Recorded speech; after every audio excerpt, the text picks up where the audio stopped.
आपण आहोत पालघर जिल्ह्यातील डहाणू तालुक्यात असलेल्या सेन्सरी ग्रामपंचायत हद्दीमधील वरठापाडा येथील जिल्हा परिषदेच्या प्राथमिक शाळेवरती ज्या ठिकाणची इमारत जी आहे ती शाळेची पूर्णतः जीर्ण झाल्याने यामुळे या ठिकाणी असलेल्या 1ली ते 4थी पर्यंतच्या विद्यार्थ्यांना एका खाजगी घराच्या समोर शिक्षणाचे धडे बसून गिरवावे लागत आहेत।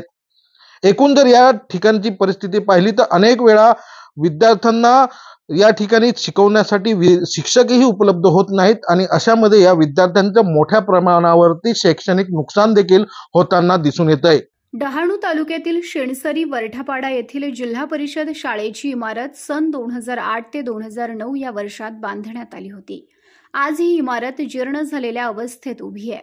ना दुरुस्ती ना डागडुजी, त्यामुळे इमारत धोकादायक बनली आहे। शासन स्तरावर नवीन इमारतीसाठी प्रस्ताव पाठवल्याचं सरपंच व गट शिक्षणाधिकारी सांगतात। मात्र आजतागायत या शाळेच्या इमारतीसाठी मंजुरी मिळालेली नाही। परिणामी इथं शिकणाऱ्या 1ली ते 4थी पर्यंतच्या विद्यार्थ्यांना शाळेलगत असलेल्या घराच्या ओट्यावर बसून शिक्षण घ्यावं लागतंय। उघड्यावर शाळा भरत असल्यानं थंडी आणि वाऱ्याचा त्रास सोसत विद्यार्थी शिक्षणाचे धडे गिरवतात। एकीकडे ग्रामीण भागातील आदिवासी विद्यार्थ्यांना दर्जेदार शिक्षण मिळावं यासाठी सर्व शिक्षा अभियानाअंतर्गत सारे शिकूया पुढे जाऊया असं घोषवाक्य देत शासन शिक्षणावर करोडो रुपयांचा खर्च करत असल्याचं दाखवलं जातंय। मात्र प्रत्यक्षात ग्रामीण भागातील परिस्थिती वेगळीच पाहायला मिळते। शाळेलगत असलेल्या घराच्या ओट्यावर जिथं ही शाळा भरते तिथंच किराणा दुकान आहे। त्यामुळे ग्राहकांची वर्दळ सुरू असताना विद्यार्थी एकाग्रपणे शिक्षण घेणार तरी कसे, अशा बिकट परिस्थितीतही आदिवासी विद्यार्थी जिद्दीनं शिक्षण घेण्यास इच्छुक असताना या शाळेवर नियुक्त असलेल्या शिक्षिकेने चक्क शेणसरी ग्रामपंचायतीच्या महिला सदस्यास रोजंदारी शिक्षिका नेमून स्वतः मात्र शाळेवर येतच नसल्याची बाब ग्रामस्थांकडे अधिक चौकशी केल्यानंतर समोर आली आहे। त्यामुळे ना वर्गखोल्या ना शिक्षक, साहेब तुम्हीच सांगा आम्ही शिकायचं तरी कसं, असा प्रश्न विद्यार्थ्यांकडून विचारला जातोय। आदिवासी विद्यार्थ्यांना शिक्षणाच्या मूळ प्रवाहात आणण्यासाठी शासनाकडून लाखो रुपये खर्च करण्यात येत असला तरी शिक्षण विभागाच्या भोंगळ कारभाराचा फटका या ग्रामीण भागातील विद्यार्थ्यांना बसताना पाहायला मिळतोय। आपण आहोत आता डहाणू तालुक्यातील सेन्सरी या ठिकाणी, ज्या ठिकाणी जिल्हा परिषदेची सेन्सरी या भागामध्ये वरठापाडा या ठिकाणी ही जी प्राथमिक शाळा आहे, 1ली ते 4थी पर्यंतची ही शाळा आहे। सारे शिकूया पुढे जाऊया हे घोषवाक्य घेऊन जरी शिक्षण विभाग शिक्षणाचे धडे विद्यार्थ्यांना गिरवत असलं तरी मात्र शिक्षण विभागाच्या भोंगळ कारभाराचा मोठा फटका जो आहे तो या विद्यार्थ्यांना बसताना पाहायला मिळतोय। ही शाळा जी आहे ती शाळा सन 2008-9 मध्ये बांधण्यात आली होती आणि आज ती पूर्णतः जीर्ण अवस्थेत झाल्यामुळे विद्यार्थ्यांना एका खाजगी घराच्या समोर असलेल्या ओट्यावरती बसून शिक्षणाचे धडे गिरवावे लागत आहेत। एकूणच जर पाहिलं तर गेल्या कित्येक दिवसापासून ज्या ठिकाणी हे विद्यार्थी शिक्षण घेत आहेत त्या ठिकाणीही ते शिक्षकच उपस्थित नसल्यामुळे एका खाजगी व्यक्तीकडून त्या विद्यार्थ्यांना शिक्षणाचे धडे दिले जात असल्याचं देखील चित्र पाहायला मिळालंय।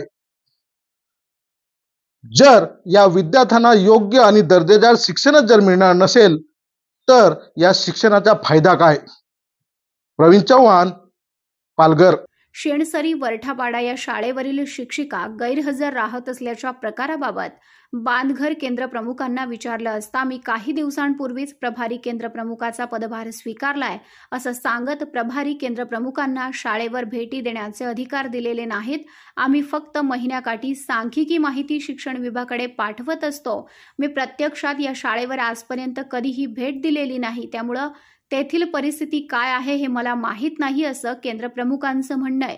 त्यामुळे केंद्रांना कायमस्वरूपी केंद्र प्रमुखांची गरज आहे, जेणेकरून केंद्र प्रमुख त्यांच्या केंद्रातील शाळांवर भेटी देऊन तेथील परिस्थिती जाणून घेतील व दांडी बहादर शिक्षकांवर वचक राहील। मात्र शिक्षण विभागच याकडे गांभीर्याने लक्ष देत नसून त्यांचा कारभार चव्हाट्यावर येऊ लागलाय। शेणसरी, कोसेसरी, भवाडी ही गावे डहाणू पंचायत समितीपासून सुमारे 60 किलोमीटर अंतरावर आहेत। या ठिकाणचे रस्ते उखडले असून त्यांची अवस्था दयनीय आहे। त्यामुळे या भागात अधिकारीही फिरकत नसल्यानं काही शिक्षक मनमानी पद्धतीनं वागत असल्याचं चित्र आहे। मात्र अशा ठराविक दांडी बहाद्दर व लेटलतीफ शिक्षकांमुळे ग्रामीण भागात असलेल्या परिस्थितीतही विविध उपक्रम राबवून दर्जेदार शिक्षण देणारे शिक्षकही नाहक बदनाम होत आहेत.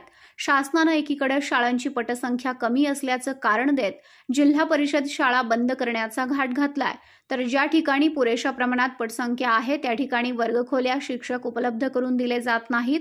परिणामी पटसंख्या कमी होत आहे. काही विद्यार्थी प्राथमिक शिक्षणानंतर शिक्षणाच्या प्रवाहापासून दुरावत आहेत.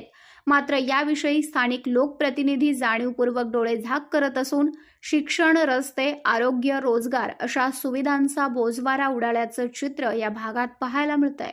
आमच्या ग्रामपंचायत वरठापाडा येथे शाळा ही निर्लेखनासाठी गेलेली आहे. त्यासाठी आम्ही सतत पाठपुरावा पंचायत समिती इथे केलेला आहे. त्यांच्याकडून असं आम्हाला समजलं जातं की आम्ही पुढे कळवलेलं आहे ते लवकरच आपली तात्काळ मंजूर होऊन आपलं काम चालू करण्यात येईल.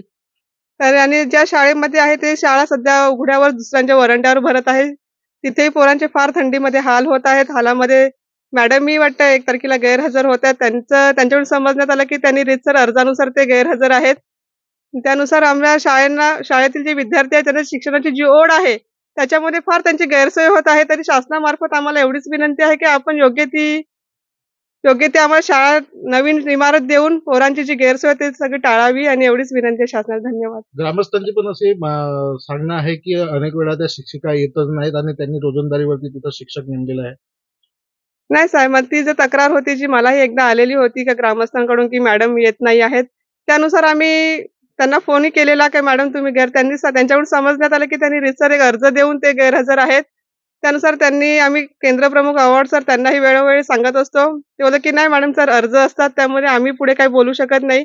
तरी आम्हाला त्यांनी स्वतः बोलतात मॅडम. त्या ठिकाणी जे रोजंदारीवरती शिक्षिका दुसरी नेमली आहे त्याबाबत काय सांगितलं गेलं? हो, हा विषय आमच्या मासिक मीटिंग मध्ये झाला असता. आम्ही आमची ग्रामपंचायत सदस्य गुलाब बोरसा म्हणून आहेत, त्यांना तिथे रोजंदारी स्वयंसेवक म्हणून त्यांनी नेमलेलं आहे. तशी आम्ही त्यांना मासिक सभेमध्ये परवानगी दिलेली आहे. गट शिक्षण अधिकारी असो किंवा केंद्र प्रमुख आहे यांच्याकडूनही सांगण्यात आलेलं आहे की अशी कुठलीही त्यांना रजा वगैरे दिलेली नाही किंवा असं नेमण्याची परवानगी दिलेली नाही. नाही सर, ह्याची काय आपली चौकशी आपण वरिष्ठावरच करावी, कारण की ही काय आमच्यापर्यंत काय त्यांनी काय अर्ज दिलेला नाहीये. जो असेल तो गट शिक्षण अधिकारी किंवा केंद्र प्रमुख शिक्षकाकडे दिलेला असेल तिथे चौकशी करावी. याबाबत तक्रारी दिल्यात का? शिक्षकाविषयी नाही दिला, आम्ही शाळेविषयी आमचा सतत पाठपुरावा आहे. आदिवासी गावपाड्यातील मुलं जिल्हा परिषदेच्या शाळेत शिक्षण घेत आहेत. मात्र या शाळांचीही दुरवस्था झालेली पाहायला मिळते. बांधघर केंद्रातील धरमपूर कोलातपाडा शाळेतून जून महिन्यापासून शिक्षकच नाहीत. ही 0 शिक्षिकी शाळा आहे. त्यामुळं इथल्या विद्यार्थ्यांचं शैक्षणिक नुकसान होत आहे. मात्र या शाळेवर डहाणू पंचायत समितीचा शिक्षण विभाग आजतागायत कायमस्वरूपी शिक्षक देऊ शकलेला नाही. ग्रामीण भागात शिक्षक नसल्याची ओरड नेहमीच केली जाते.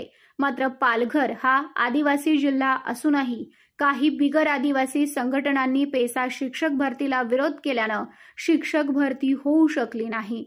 त्यामुळे ग्रामीण भागातील विद्यार्थी आजही शिक्षणापासून वंचित राहत आहेत. एकूणच ही परिस्थिती बघता सारे शिकूया पुढे जाऊया हे वाक्य फक्त फलकावर दाखवण्यापुरताच आहे का, असा प्रश्न उपस्थित केला जातोय. जून पासून शाळा सुरू झाली तेव्हापासून प्रमुख शिक्षक नाही तर ह्या धरमपूर कोलातपाडा शाळेवर प्रमुख शिक्षक द्यावा. आणि आता शिक्षक जे येतात ना ते पायीने येतात. बदली पहिल्या दिवशी येतात, समज दुसऱ्या दिवशी दुसऱ्या शाळेचे शिक्षक येतात, तर मुलांचे नुकसान होणार आहे. यासाठी म्हणून आमच्या गावकऱ्यांचे प्रत्येकाचं म्हणणं आहे की शिक्षक पाहिजे. पण शिक्षक येतात ते तरी थांबतात का पूर्ण वेळ शिक्षक? जवळजवळ पूर्ण वेळ कधी थांबतात कधी नाही थांबत, कामानिमित्ताने निघून जातात. विद्यार्थ्यांना मग सोडून देतात का? हो, मग सोडून देतात, मग विद्यार्थी जातात घरी. याबाबत तक्रारी वगैरे काय केल्या होत्या का तुमच्या? तक्रारी तर आम्ही ग्रामपंचायतला पण सांगितलं होतं की पेशामधून तरी एखाद शिक्षक नेमा. किती विद्यार्थी इथं शिक्षण घेतात आहेत? जवळजवळ 1ली ते 5वी पर्यंत साधारणतः 39 ते 40 च्या दरम्यान विद्यार्थी आहेत. जून पासून शिक्षकच नाहीत. शिक्षकच नाहीत. आम्ही किती वेळा सांगितलं त्यांना.